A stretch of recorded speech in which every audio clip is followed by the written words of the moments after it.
Olá, jovens, a paz do Senhor, bom dia, boa tarde ou boa noite, pois nós não sabemos que horas vocês estarão, fazendo, assistindo a esta aula, mas desde já nós desejamos um momento de muito aprendizado, de muito conhecimento. Hoje nós vamos falar um pouquinho sobre a lição número 8, assim como a gente faz de costume, lá na nossa igreja, de forma presencialmente. Nós iremos dividir a nossa lição entre a professora Juliana e a professora Manuela. Nesse primeiro momento, serei eu que estarei aqui falando um pouquinho com vocês, e no segundo momento será Manu. Prometo ser muito breve, para não ser uma coisa enfadonha, para não ser uma coisa cansativa, tá bom? E a gente consiga abstrair, a gente consiga sugar, retirar dessa lição o maior número de conhecimento possível, certo? Lição número 8 tem como título Abacuque, a intercessão de um homem cheio de esperança. Nós vamos falar sobre Abacuque, o profeta da intercessão, o profeta da sentinela, o profeta que sente a dor do povo e se levanta por essa dor em favor desse povo, a fim de trazer o Senhor, trazer o Senhor para perto do povo e o povo para perto de Deus, ok? Quem puder acompanhar juntamente com a lição, então em outro momento ler a lição, vai ser muito importante. Vamos, então, fazer a leitura do nosso texto do dia. O texto do dia está lá, sim, no profeta, Abacuque, no livro do profeta Abacuque, capítulo 3, versículo 2, que vai nos dizer assim: Ouvi, Senhor, a tua palavra e temi. Aviva, ó Senhor, a tua obra no meio dos anos. No meio dos anos a notifica. Na ira, lembra-te da misericórdia. E a síntese da nossa aula é: a intercessão é uma prática preciosa aos filhos de Deus. Aprenderemos com Abacuque o valor do ato de interceder pelos justos e como ele descobriu o valor da fé e o segredo da esperança. O texto básico, da nossa leitura, que está baseada toda essa lição de hoje, é Abacuque 3, versículo 3 a 6, e depois versículo 15 até o versículo 19, tá bom? Quem puder acompanhar aí, vamos lá. E diz assim, capítulo 3, a partir do versículo 4 até 6. E o resplendor se fez como a luz, raios brilhantes saíam da sua mão, e ali estava o esconderijo da sua força. Adiante dele ia a peste, e brasas ardentes saíam dos seus passos. Parou e mediu a terra, olhou e separou as nações, e os montes perpétuos foram esmiuçados, os outeiros eternos se abateram, porque os caminhos eternos lhe pertencem. Tu com os teus cavalos marchastes pelo mar, pela massa de grandes águas. Ouvindo eu, o meu ventre se comoveu, a sua voz tremer os meus lábios, entrou a podridão nos meus ossos e estremeci dentro de mim. No dia da angústia descansarei, quando subir contra o povo, lhe invadirá com suas tropas. E aqui vai a parte, do livro de Abacuque que a gente mais conhece, que virou música e tudo, que é a parte, que é o ápice, da oração, o ápice da conexão entre Abacuque e o Senhor. Ele diz assim: porque ainda que a figueira não floresça, nem haja fruto na vide, ainda que decepcione o produto da oliveira e os campos não produzam mantimento, ainda que as ovelhas da malhada sejam arrebatadas e os currais não haja gado, todavia eu me alegrarei no Senhor, exultarei no Deus da minha salvação. O Senhor Deus é a minha força e fará os meus pés como das servas e me fará andar sobre as minhas alturas. Ele vai dedicar aqui para o cantor mó sobre os meus instrumentos de corda. Certo? Essa parte, da conexão, da oração de Abacuque com o Senhor, ela é muito significativa, porque ela ali vai dizer aquilo que nós precisamos dizer todos os dias. Ainda que tudo nos falte, ainda que estejamos numa situação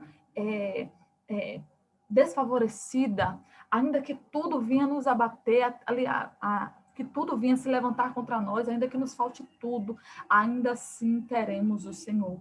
Ainda assim teremos aquele a quem nós podemos recorrer e irá cuidar de nós, irá zelar por nós.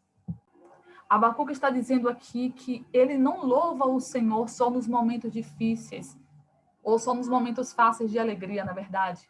Ele só não procura o Senhor quando ele está regozijado de alma, feliz com a alma, se alegrando diante do Senhor. Não, ele está dizendo para o Senhor, né, que também nos dias difíceis, nas lágrimas, nos dias de nuvens tenebrosas, ainda assim, nesses dias, ele também irá se declarar ao Senhor, irá dizer para o Senhor o quanto ele é dependente do Senhor. Amém? Pronto. Como eu costumo sempre fazer na aula, né, com vocês, eu também decidi aqui trazer um pouquinho do contexto da época. Eu vou falar uma coisinha que eu até já falei nas aulas passadas, mas às vezes, como eu falo assim no início da aula, às vezes a turma não está completa e tal. Então, eu vou fazer uma pinceladinha aqui, mais ou menos, para que a gente venha entender, tá bem? Vamos lá. A gente sabe que quando o Senhor chama o povo de Israel, né, separa esse povo para uma grande nação, para ser uma grande nação e uma nação escolhida do Senhor, ele é um único povo e pertence a um único território. Só que com o passar dos tempos, né, com a chegada dos reis, né, sobretudo o reinado de Salomão, né, o Senhor então vai declarar que esse reino, né, essa unificação, essa coisa única que existe, agora passaria por uma divisão. Não seria uma divisão no reinado, né, de Salomão, mas seria no reinado do seu filho, no caso, Roboão, que foi um homem que não pensou no povo e castigou muito o povo naquela época. E o Senhor, então, decidiu, né, nesse período de Roboão, dividir a nação em duas partes. Nesse período, ele chama Jeroboão, né, reparte ali a capa que Jeroboão está sobre si e dá para ele, né, separa em 10 partes, dá para ele 10 partes dessa capa, porque agora ele estaria na frente de 10 das 12 tribos, ele estaria na frente de 10. Então, aqui em cima, né, todo mundo conhece a roda dos ventos, né, norte, sul, leste, oeste. Nessa parte azul aqui, nós temos o Reino do Norte, tá bom?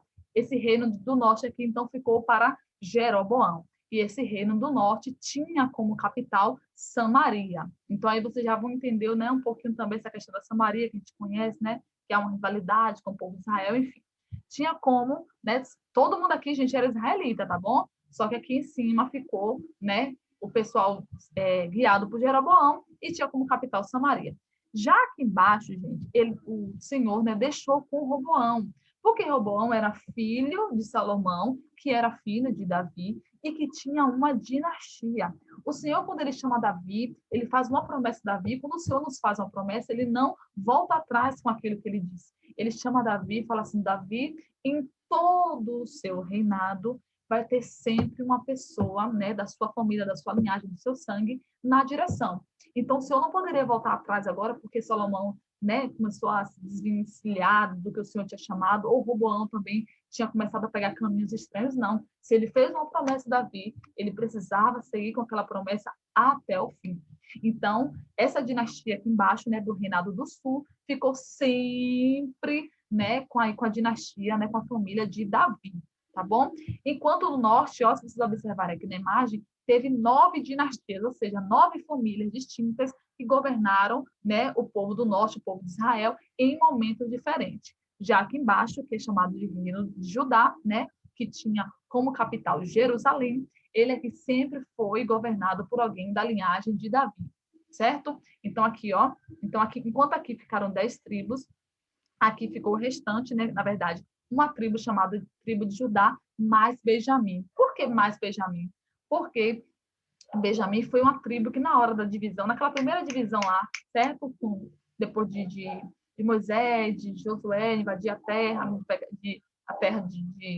de Canaã e tal. Depois daquela divisão, o pessoal de Benjamim quis fazer, né, quis habitar a parte. Então, essa parte aqui, foi por isso que tem aqui Judá mais Benjamim, porque eles escolheram um território um pouco à parte, certo? Então, é isso que está acontecendo aqui no cenário político. Nós estamos falando sobre a política da época.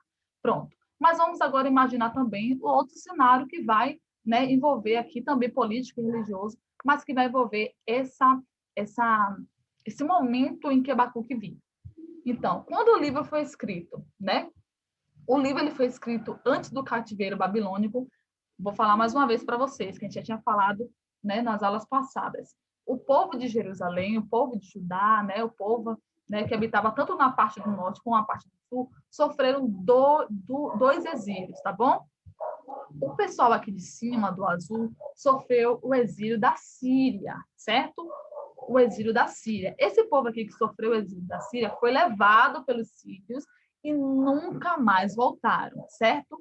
Já o reinado do sul, que é aqui embaixo, o reinado do sul, eles sofreram também o exílio, mas o exílio babilônico, tá? Nabucodonosor, que invadiu aqui, dananã.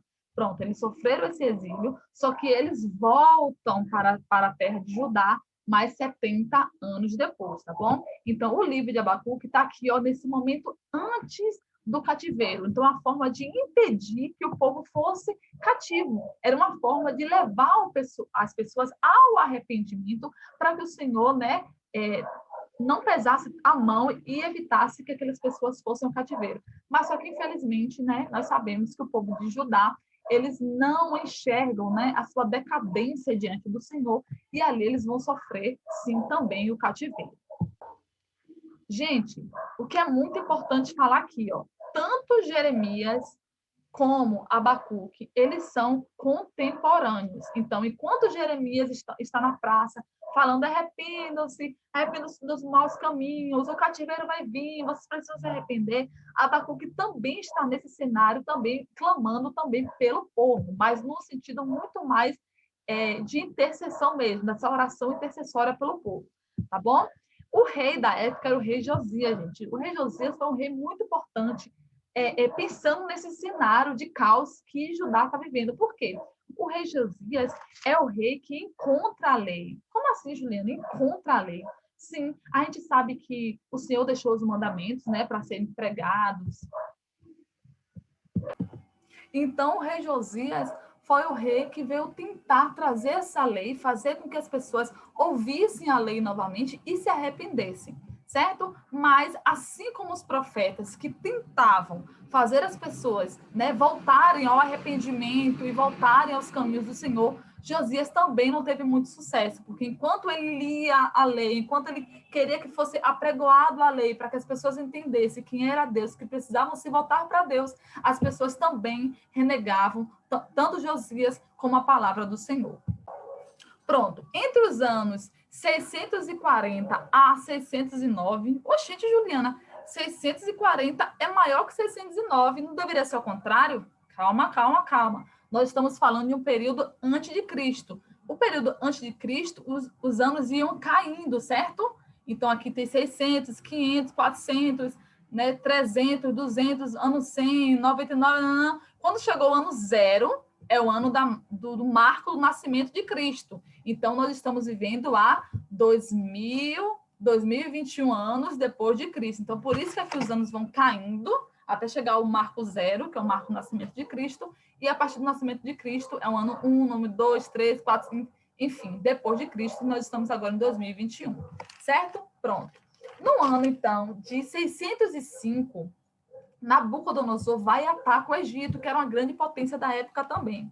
E estava também prestes a atacar Judá. Então, estava todo mundo vivendo aquela tensão de que, a qualquer momento, uma grande nação, sobretudo a nação, né, da Babilônia, poderia invadir e levar o povo cativo, uma vez que o Senhor já tinha prometido que isso iria acontecer, porque as pessoas, né, o povo de Judá, não se arrependia dos seus maus caminhos.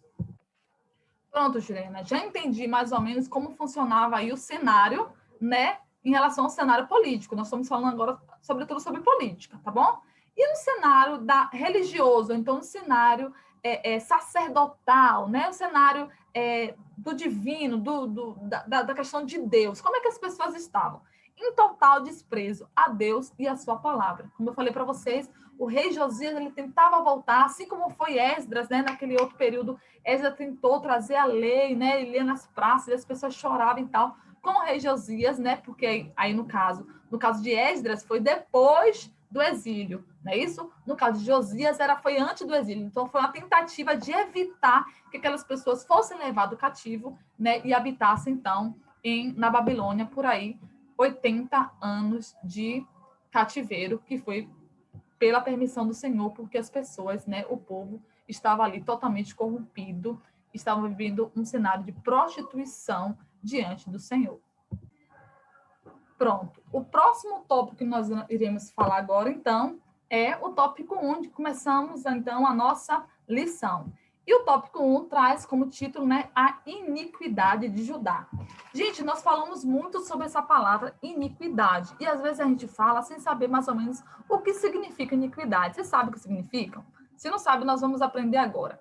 Iniquidade, gente, nada mais é do que quando você sabe que algo é errado e mesmo assim você comete. Isso é iniquidade. Eu costumo dizer que iniquidade ele é pior do que o pecado. Porque às vezes, vamos parar para pensar, de vez em quando a gente peca sem querer. Por exemplo, está aqui pensando, do nada vem uns pensamentos estranhos, misericórdia. Às vezes, sem querer, vem isso na nossa cabeça, ou a gente sente um desejo estranho, ou a gente faz uma coisa e depois fala, gente, olha o que eu fiz, meu Deus, eu pequei, meu Deus, foi sem querer, eu não tinha essa intenção. Isso é pecado, a gente confessa, deixa e alcança a misericórdia. Mas a iniquidade não.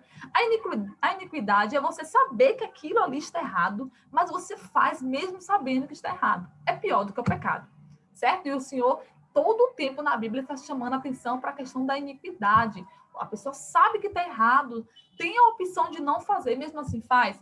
Então, pratica a iniquidade. E é as pessoas que vão ser apartadas do Senhor, né?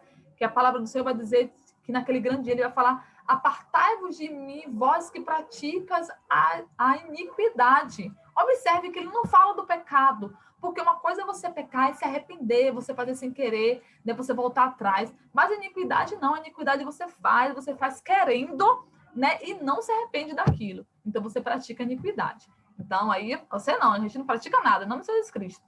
Né? Um exemplo aí de quem pratica a iniquidade, sabe que é errado e mesmo assim faz. Vamos lá. Então, quais são as iniquidades que aquele povo estava cometendo naquela época? Injustiça, né? A justiça já tinha sanado daquele lugar. Perversidade e abominações, que aí vai desde escandalizar o nome de Deus até cultos estranhos, enfim.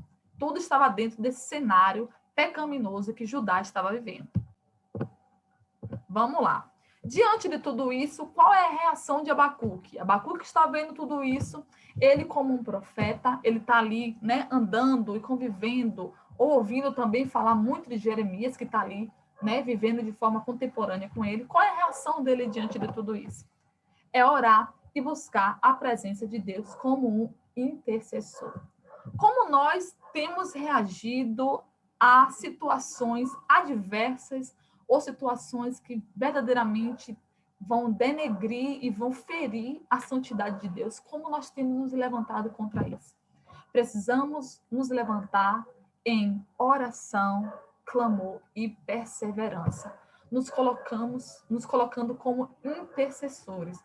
Nós precisamos ser intercessores pelo nosso país, pelo mundo, pela nossa igreja, pelo nosso pastor. Precisamos nos levantar como intercessores. Gente, o mundo precisa de intercessores. O mundo precisa de pessoas que tomem as dores de outras e se levante, fazendo com que essas dores sejam as suas próprias dores, a fim de fazer as pessoas virem ao pleno arrependimento. Nós falamos muito de um avivamento, mas só há avivamento quando nós vivemos um arrependimento sério, um arrependimento palpável, um arrependimento compatível com o que nós falamos e o que nós vivemos. Amém?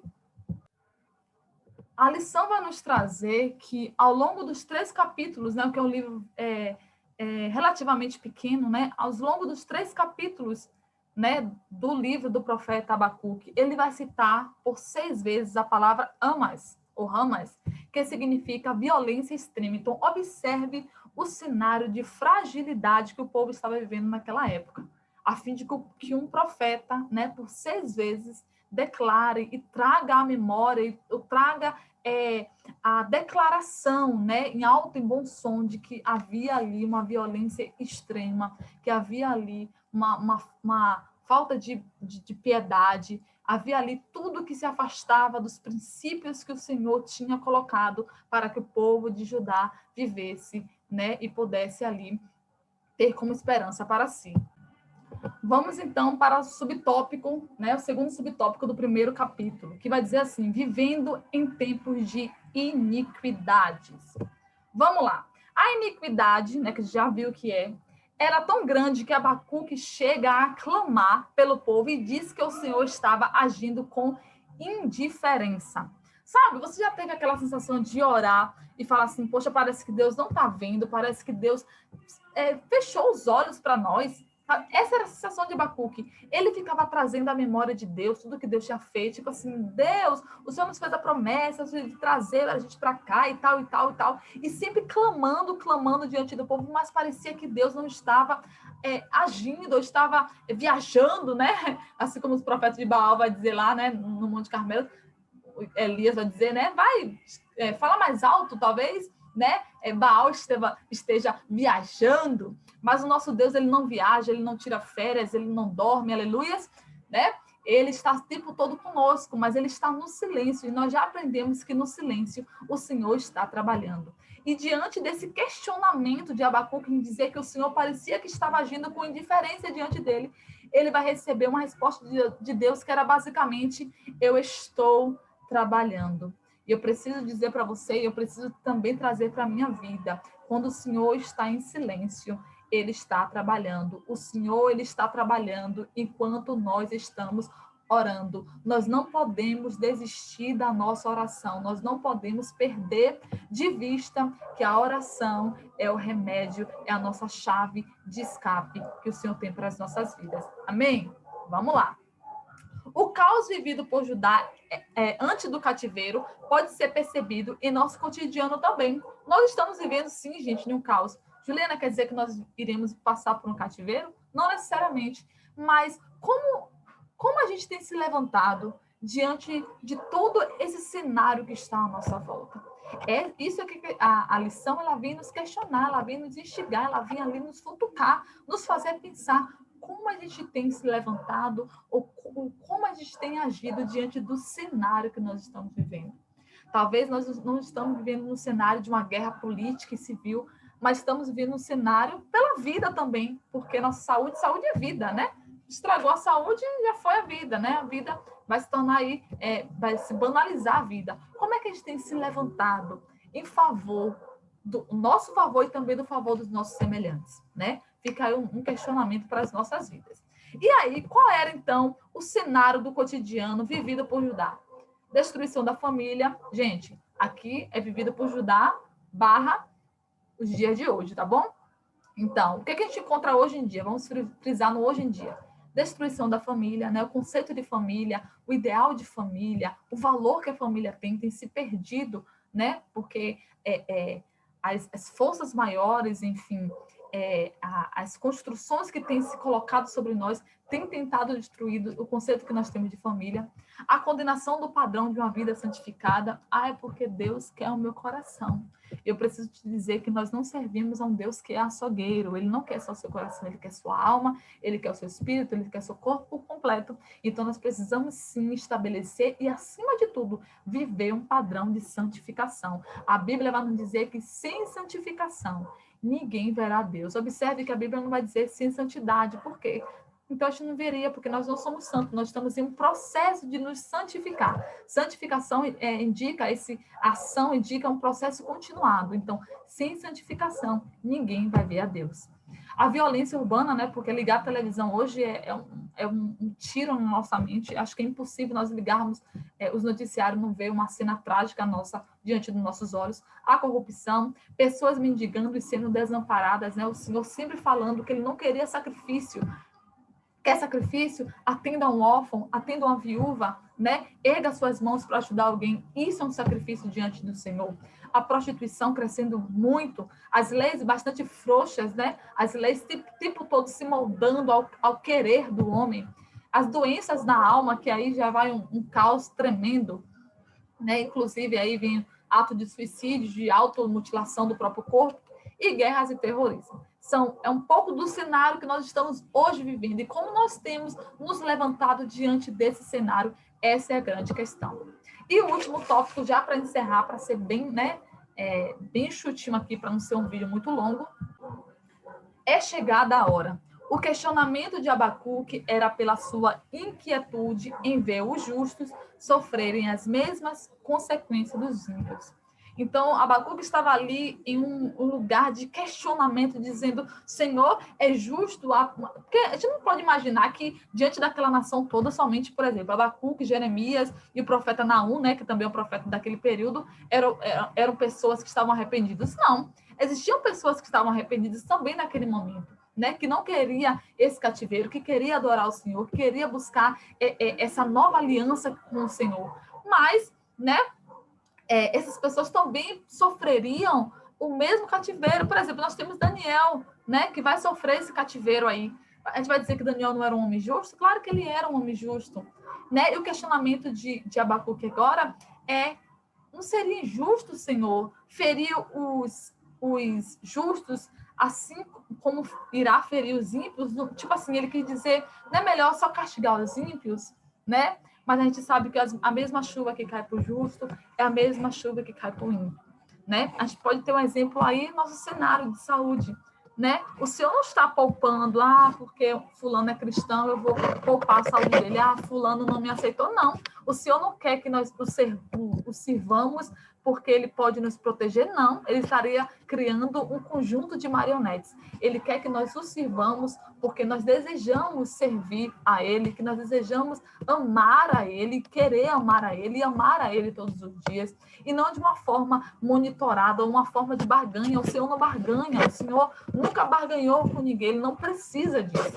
Então, ele deseja que nós nos acheguemos a ele, né? E assim ele vai se achegar a nós e nos dar o escape.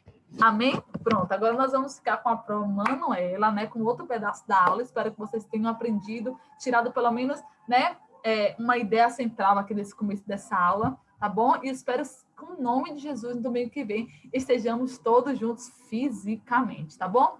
Grande beijo e até a próxima. Oi, pessoal. Oi, pessoal, tudo bom com vocês? Então, paz do Senhor. Hoje estamos aqui tendo a nossa aula em um formato diferente, mas vamos ter aula. E hoje a gente está falando um pouco sobre Abacuque. Eu separei, antes da gente entrar no segundo tópico, eu separei uma curiosidadezinha que eu achei muito importante, muito interessante sobre Abacuque. Eu fiz aqui esse slidezinho, e aí, né, tem um título da lição, que é Abacuque, a intercessão de um homem cheio de esperança. Abaixo de Abacuque, vocês podem perceber que eu coloquei abraço. O significado do nome de Abacuque é abraço. E quando a gente pensa em abraço, é um pouco inevitável a gente pensar em relação a consolo, a conforto, entendeu? Em relação a sentimento, a sensibilidade. Um abraço, ele é um aconchego, entende? E assim, a gente vai conhecer Abacuque principalmente pelas suas intercessões, principalmente pelas suas orações, pela sua sensibilidade também, nas orações que ele fazia em prol ao povo de Judá, ali naquele momento. Então, o significado do nome dele é muito interessante por conta disso, porque ele mostra um pouco do aconchego e da sensibilidade dele como um intercessor. A gente tem muito a aprender com a oração de Abacuque, né? Que ele foi a intercessão de um homem cheio de esperança. O segundo tópico, ele vai ter como título o castigo de Judá. Para a gente não ter que ficar lendo todo o tópico, ficar uma aula bem extensa, eu separei aqui os pontos principais do tópico para a gente poder, né, desenvolver um pouquinho. O primeiro subtópico vai ter como título bênção ou maldição. E aí tem, nesse subtópico, o versículo base que ele se encontra em Deuteronômio 11, do 26 ao 28, que diz: Eis que hoje eu ponho diante de vós a bênção e a maldição. A bênção, quando cumprides o mandamento do Senhor vosso Deus, que hoje vos mando. Porém, a maldição, se não cumprirdes o mandamento do Senhor vosso Deus e vos desviardes do caminho que hoje vos ordeno para seguirdes outros deuses que não conhecem. Bom, a gente entra em dois pontos aí, a questão da obediência e a questão do fomos criados para fazer escolha. E nossas escolhas geram consequência. Quando a gente fala de consequência, a ação gera reação, a gente lembra logo da lei da semeadura, né? Aquilo que você planta, você vai colher.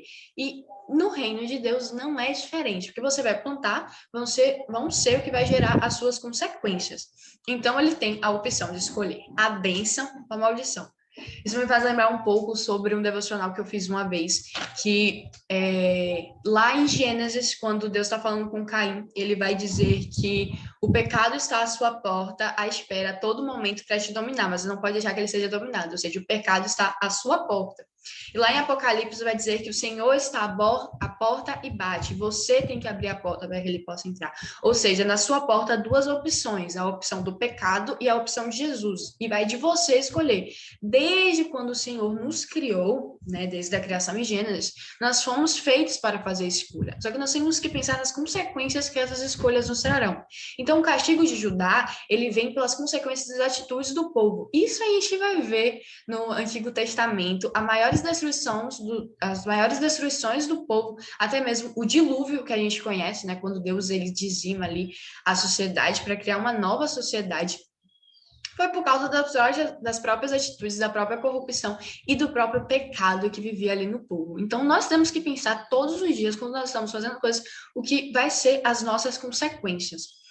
E aí, a gente entra aqui no segundo subtópico, que vai ser o sofrimento dos justos. Eu deixei frases bem pequenas, eu deixei bem objetivo para ser uma coisa mais objetiva. E o segundo subtópico vai ser o sofrimento dos justos. Bom, o sofrimento dos justos, aí eu coloquei, Deus permite que os babilônios dominem Judá. Abacuque ele vai clamar por isso, ele vai se questionar por que os justos babilônicos, um povo tão cruel, mas Deus ele vai permitir que os babilônicos vençam Judá para mostrar para o povo que eles não são nada, entende? E aí eu coloquei uma frase que eu gosto muito de uma escritora de um devocional que eu li uma vez, Joyce Meyer, e ela fala: obedecer é uma exigência, entender é opcional. Muitas vezes a gente não vai entender o porquê das atitudes de Deus, mas nós devemos sim obedecer ao que ele fala. E Abacuque ele obedeceu. Ainda que ele pudesse não entender por que os babilônicos, por que o Senhor permitir que aquele povo tão cruel fosse contra o teu povo, contra o povo de Judá, que era o povo que ele estava ali intercedendo e clamando por aquele povo. Mas ele ainda assim obedecia, mesmo sem entender o porquê, porque ele vai questionar Deus, por que os babilônicos? Por quê? Mas Deus tinha escolhido, tinha determinado que fosse aquilo, que fosse aquele propósito, que fosse aquele processo, que fosse aquele povo, que fosse isso que acontecesse. O que Deus determinou é o que iria acontecer. Então, Abacuque, ele entende, eu não sou nada, eu tenho que obedecer ao meu Deus. Ainda que eu não entenda, mas eu sei que o que Deus vai fazer é o melhor. Muitas vezes nas nossas vidas nós somos assim, né? A gente fica difícil entender o porquê daquilo, até no momento atual que estamos vivendo. A gente fica o porquê, mas nós temos que obedecer, pois obedecer é uma exigência. As pessoas na Bíblia, os nossos pais na fé, os nossos exemplos de fé, todos eles obedeceram a voz de Deus e por isso eles prosperaram. Então, no caso, nós temos que entender que a obediência, ela é uma exigência, entende? Você obedecer, você estar atento ao que Deus está falando contigo. Isso é muito importante. Aí eu coloquei, né, Abacuque podia não entender o porquê dos babilônicos, mas obedecia a Deus. Isso mostra o nível de intimidade de Deus com Abacuque. Porque Deus ordena, Abacuque pode não entender naquele momento, mas ele confia em Deus. Porque quando você cria intimidade, você confia. A gente vem falando isso há muitas aulas. Mas essa confiança faz com que Abacuque obedeça a voz de Deus. Aí a gente já entra no terceiro subtópico. Aula online é assim, gente. Passa tudo muito rápido. Mas esse terceiro subtópico, eu queria ler, porque ele é bem pequeno, mas é muito importante. Eu acho que vai ser um dos subtópicos mais importantes e algo que a gente tem muito a aprender com Abacuque é a fé de Abacuque. Isso me impressiona muito. Mas vai dizer assim, o terceiro subtópico, pela fé. Um dos versículos mais conhecidos da Bíblia Sagrada define com precisão o que é fé.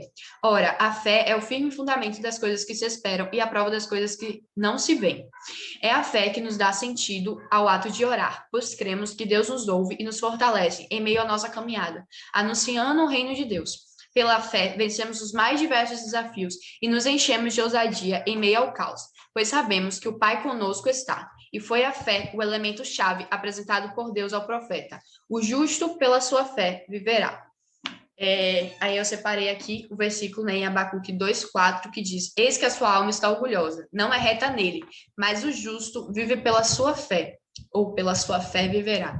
Bom, isso foi a resposta de Deus a uma oração de Abacuque, na qual ele vai falar que o justo vai viver pela fé. A importância da fé de Abacuque, o crer no que não se pode ver, crer nas promessas de Deus, crer nas respostas de Deus, na voz que ele estava escutando, sabe? E aí a gente entra num versículo muito chave, acho que todo mundo conhece, né? O todavia me alegrarei. Quando a gente pensa em Abacuque, pensa no livro de Abacuque na Bíblia, eu acho que é o versículo que todo mundo conhece, até a música mesmo, de todavia me alegrarei, que vai dizer: É Abacuque 3, 17, 18, que diz: porque ainda que a figueira não floresça, nem haja fruto na vide, ainda que decepcione o produto da oliveira, e os campos não produzam mantimento, ainda que as ovelhas da malhada sejam arrebatadas, e nos currais não haja gado, todavia eu me alegrarei no Senhor, exultarei no Deus da minha salvação. Eu fiquei me questionando muito sobre isso, né? Ontem, assim, eu pensei, eu estava estudando, né? A lição, e aí pensar logo no todavia me alegrarei e pensar na situação que vivemos atualmente, sabe? Porque é muito fácil falar o todavia me alegrarei quando tá tudo bem, mas quando se põe, quando a figueira não floresce, não há fruto na vide, o produto da oliveira decepciona, os campos não produzem mantimento. São nesses momentos que Abacuque vai citar que precisa do todavia me alegrarei. É nesse momento que entra a sua fé. A fé da certeza é que é aquilo que não se pode ver, aquilo que você não tem no momento, mas você crê que você vai ter. A gente está vivendo um momento de pandemia onde a gente voltou até lockdown, estamos nessa distância aqui online. Entendi, é nesse momento que a gente tem que falar, todavia me alegrarei, exultarei ao Deus da minha salvação. Ele pode estar permitindo que eu esteja passando por um momento de dificuldade, mas eu sei que há um propósito maior sobre isso. Tanto que eu separei um versículo que talvez a gente não comente muito, mas é Abacuque 3,19, que diz: o Senhor, o soberano, é a minha força. Ele faz os meus pés como os dos cervos, faz-me andar em lugares altos. Eu gosto dessa parte, faz-me andar em lugares altos. Nós não fomos feitos para lugares baixos, nós não fomos feitos para viver em lugares rasos, mas nós fomos feitos para viver em lugares altos, para viver no profundo, para viver literalmente algo novo, para viver as promessas, a confiança. Entendeu? Viver aquilo que Deus tem de melhor, e é isso que ele quer. E Abacuque ele vai nos mostrar o que é orar com fé. Abacuque ele orava acreditando no que ele estava orando, entende? Acreditando que a resposta de Deus seria a melhor resposta, ainda que Deus permitisse que os babilônicos invadissem Judá, ainda que Deus permitisse que coisas talvez ruins viessem contra aquele povo, mas Abacuque entendia que era a vontade de Deus que tinha que prevalecer. Então, a gente tem muito a aprender com Abacuque. E a gente tem um terceiro tópico, né, que eu fiz esse mapa mentalzinho, né, que o terceiro tópico ele vai falar sobre o ponto mais importante, na verdade, que é o ponto-chave da nossa lição, que é ensina-nos a orar. Nós estamos falando de oração, e aí a gente vai falar sobre a oração de Abacuque. O livro de Abacuque ele contém apenas 3 capítulos, e todos esses capítulos têm orações. Bom, o primeiro tópico que eu coloquei assim foi diálogo. A gente sempre conversou que oração é um diálogo. Você fala, mas você também precisa receber a resposta que vem de Deus. E no livro de Abacuque a gente vai perceber claramente isso. Abacuque ele ora, ele clama por algo, e aí vai aparecer lá, oração de Abacuque, como título. E depois vai aparecer a resposta do Senhor a Abacuque. Abacuque fala, mas ele também está disposto a receber a resposta. Deus está disposto a escutar Abacuque e também está disposto a responder. Talvez pode ser o que não Abacuque não estava esperando, mas Abacuque estava esperando, na verdade, a resposta de Deus. E foi a resposta de Deus que foi sobre ele. E não foi apenas uma vez. Em Abacuque vão citar 2 respostas de Deus sobre 2 orações, porque a terceira oração que é mostrada no livro de Abacuque é uma oração onde Abacuque está agradecendo. Ele fala, todavia me alegrarei, ainda que não seja o que eu quero, ainda que a figueira não floresça, todavia eu me alegrarei no Senhor. Onde ele exalta a Deus, onde ele lembra dos feitos de Deus. Essa é a importância da oração. Abacuque ele vai nos mostrar o que é ter intimidade com Deus. Mesmo apenas em 3 capítulos, ele vai nos mostrar exatamente sobre o que é ter intimidade com Deus. Um simples fato que vai nos mostrar que Abacuque tem intimidade com Deus, que a gente pode comparar ele até a Moisés, lá no mais à frente, mas, enfim, anteriormente que a gente abordou Moisés, a gente pode até comparar, porque Abacuque ele pode questionar a Deus sem ir contra Deus. E isso mostra grandemente uma intimidade. Moisés ele vai questionar a Deus o porquê, ele vai questionar a Deus se ele faria isso e quando ele faria isso. Moisés ele vai questionar a Deus e Abacuque ele também vai questionar a Deus. Tanto que a primeira oração que vai aparecer no livro de Abacuque são questionamentos que ele faz, mas em nenhum momento desrespeitando ou desonrando a Deus. E Deus responde a Abacuque, Deus ele vai responder e deixar claro, Abacuque era um profeta, então o profeta é aquilo que entrega o que Deus fala ao povo, então ele precisa ter essa comunhão com Deus, ele precisa ter esse relacionamento com Deus, entende? Então é isso, Abacuque ele vai nos ter intimidade com Deus, talvez tenha muito mais que esses 3 capítulos que mostram, sabe? Então, no fato, Abacuque ele tinha essa vida de oração, ele tinha essa vida de comunhão, para que Deus pudesse revelar a ele, para que ele pudesse também ter liberdade em falar com Deus. Deus aceitava, eu creio que Deus aceitava os questionamentos de Abacuque, porque ele conhecia o coração de Abacuque. Não, ele não deu, Abacuque não estava desafiando a Deus com suas perguntas, mas estava ali sendo sincero. Bom, outro ponto que eu coloquei foi a fé. A gente abordou até um tópico que fala sobre a fé, entendeu? Abacuque ele vai nos mostrar o que é realmente ter fé. No Todavia me alegrarei, é até difícil não ficar repetindo isso, porque assim, está no momento que estamos vivendo, né? O Todavia me alegrarei é muito difícil. Mas Abacuque ele vai ver pela fé, crendo na promessa que Deus fez a ele, crendo nas promessas do que Deus estava revelando. Ainda que fosse um momento difícil, ele ainda continuava crendo. E aí isso entra aqui, eu vou pular mais para o último ponto que eu coloquei, que foi esperança e confiança. O próprio título da lição vai nos falar que a intercessão de um homem um homem com muita esperança. A fé gerava esperança em Abacuque, porque ele tinha confiança em Deus. Então, ele tinha esperança, por isso ele conseguia falar que ainda que as coisas dessem errado, ainda que o momento fosse difícil, ele estaria firme, exultaria o Deus da sua salvação. Ele tinha esperança no Deus que ele vive. Paulo ele vai escrever em uma das suas cartas assim: alegrem-se na nossa esperança e nunca parem de orar. A nossa esperança é Deus, a nossa esperança é os céus, a nossa esperança é Jesus que está conosco o tempo todo. E a nossa oração é o momento de estarmos em comunhão com Ele, estarmos em um relacionamento e mostrando para Deus que nós queremos intimidade, que nós queremos ouvir a resposta dele, que nós estamos apresentando, não importa o que for, nós estamos apresentando isso a Deus. E a gente entra no ponto-chave aqui que eu coloquei, que é o intercessor. Abacuque, ele era um intercessor. Ele vai nos mostrar também o que a gente abordou em várias aulas sobre o evangelho coletivo, o fato dele não interceder apenas por ele, mas ele interceder por um povo que aparentemente não merecia, pois era um povo corrompido, um povo que estava indo contra Deus, um povo que estava se deixando corromper, entende? Mas ele vai interceder também deixando claro que as vontades de Deus devem ser feitas. Ele não vai interceder desafiando Deus, mas ele vai interceder com abraço. Lembra que eu falei no começo sobre o Abacuque que se abraça? Ele vai interceder com aquela sensibilidade. Então é isso, esses são os pontos que a gente tem que aprender com a oração de Abacuque, com a história de Abacuque. O livro dele tem apenas 3 capítulos, então eu recomendo que vocês leiam, entendeu? Mas é muito edificante ver até a estrutura da oração de Abacuque.